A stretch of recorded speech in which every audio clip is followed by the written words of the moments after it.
The Intergalactic Defense Summit gathered in neutral space, a fortress of metal and starlight suspended between galaxies. 12 council representatives, each from a world forged by survival, sat around a vast crystalline table. They had come together for one reason, a threat capable of extinguishing them all. The Harvesters, a biomechanical swarm that had already consumed 17 galaxies, were closing in, their numbers measured in trillions. Each member arrived prepared to display the deadliest weapon their species possessed. Counselor Nexrath of Valtar Prime stood first, her silver armor gleaming beneath the chamber lights. With a twist of her taloned hand, she activated a graviton disruptor, a weapon capable of collapsing stars into singularities. The hum of its power filled the room. "This device ensures no fleet enters Valtar space alive," she declared. Next, Counselor Braden of the Rose stepped forward. He revealed a molecular unraveler, a swirling lattice of energy that could dismantle matter down to the quantum level. "Our enemies dissolve before they ever reach the ground," he announced with cold pride. One by one, the delegates showcased weapons far beyond human imagination. Time-freezing cannons, reality distortion matrices, entropy accelerators capable of aging planets into dust. Each new invention seemed to eclipse the last in scale and cruelty. The room filled with an unspoken competition, whose world had produced the most merciless genius. Then the final representative was called upon. Every eye in the chamber turned to Dr. Sienna Valdez, Earth's sole delegate. She had brought no weapon case, no armored guards, no dramatic display. She simply sat with her hands folded neatly in front of her, expression calm and focused.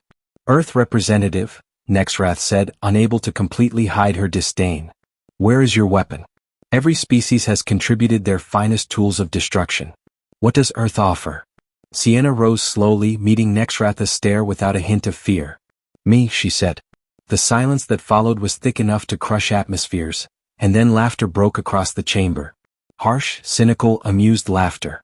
The delegates saw only a fragile human standing alone, utterly unimpressive beside weapons that could unmake stars. Braden scoffed openly. "You believe a single biological organism can defend against the Harvesters? They outnumber us beyond counting. They are evolution perfected. What use are you?" "I do not think," Sienna replied steadily. "I know, because each of you made the same mistake.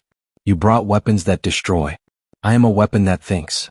Before anyone could interrupt, Counselor Zurax, a towering being clad in crystalline armor glistening like diamonds under acid rain, slammed a heavy appendage against the table.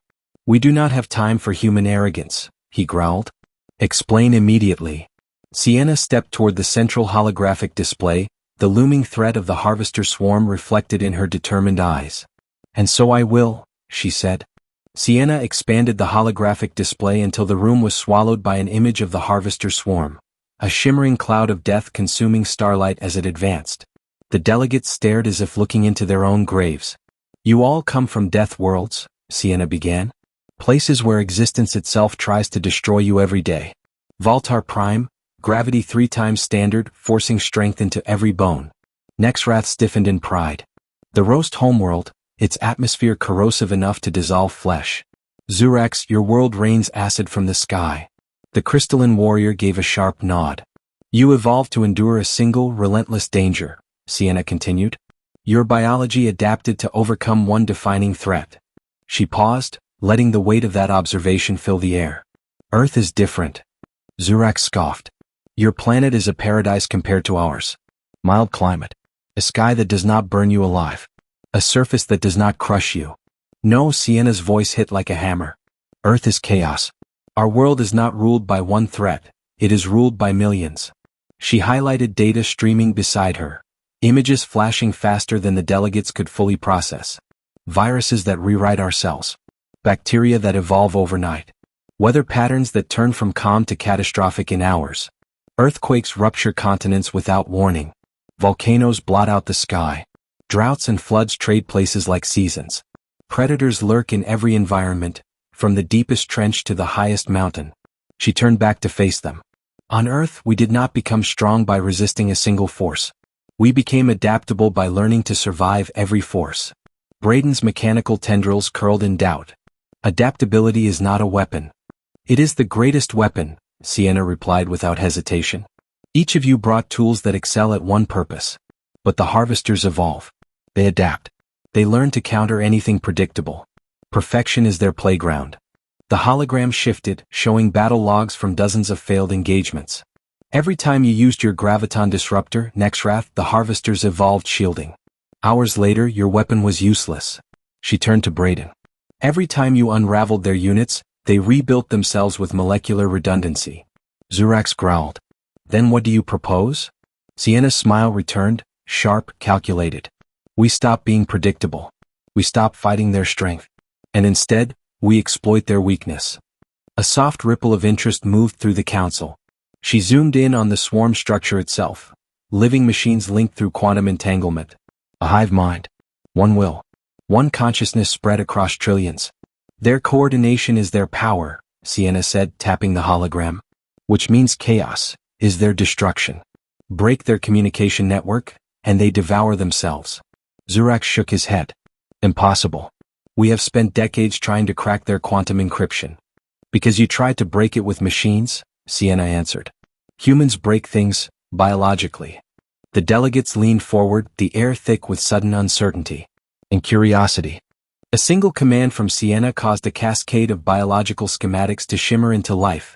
DNA strands twisting alongside diagrams of harvester neural implants and synaptic nodes. This, she said, pointing to a glowing structure, is the human contribution.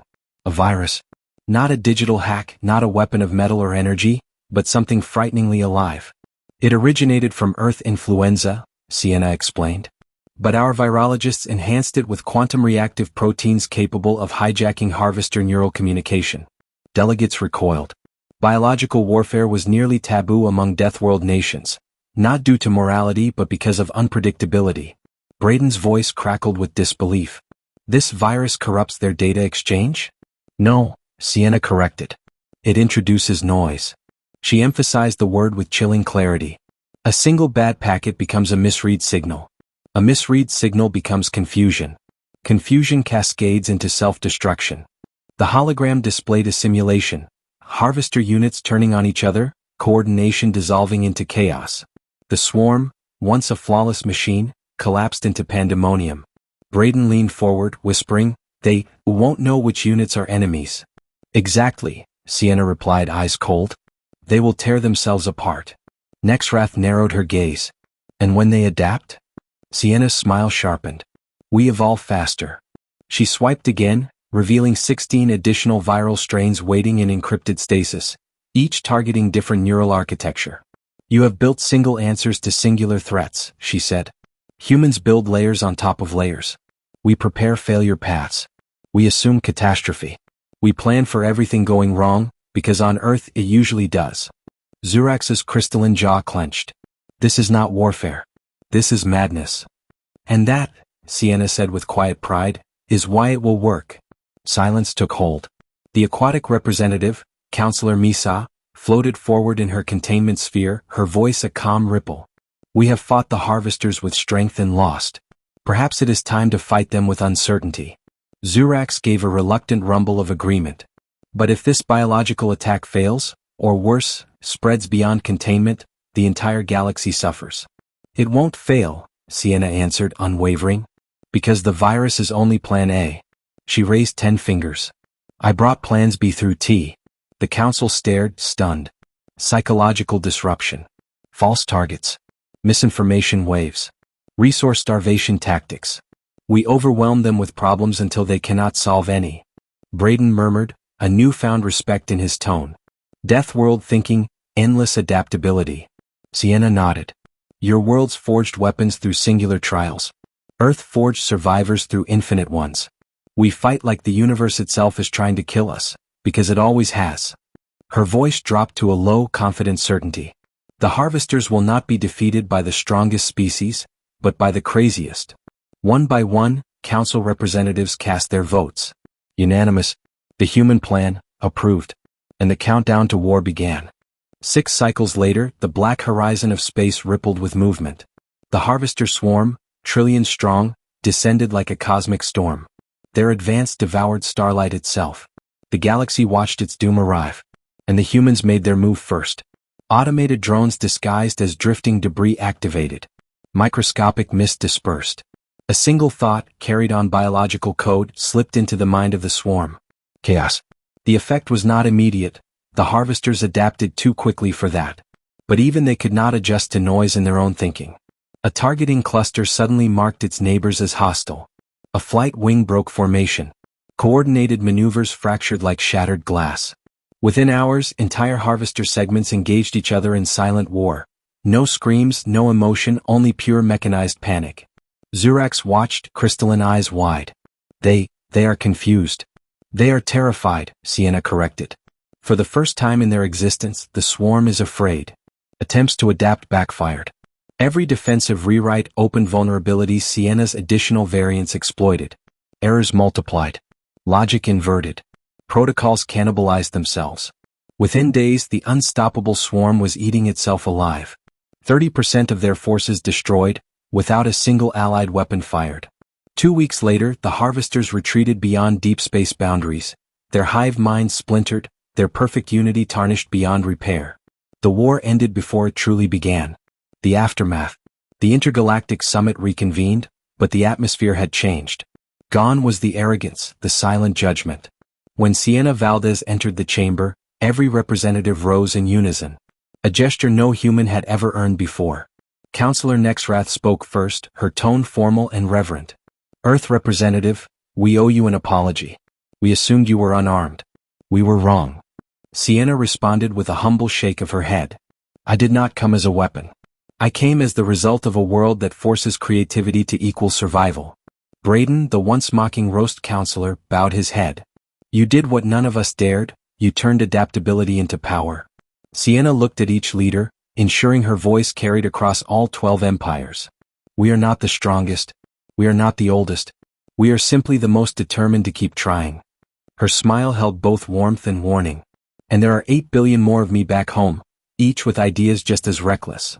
A ripple of uneasy amusement, tinged with awe, filled the chamber. Then Counselor Misa declared, other councils have weapons. This council has humanity. The universe changed that day.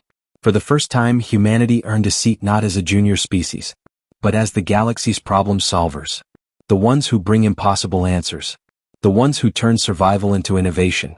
The ones who win because nothing else is acceptable. And as the representatives filed out, their expressions shared one truth. Having humans as allies was comforting. Having them as enemies would be the galaxy's worst nightmare.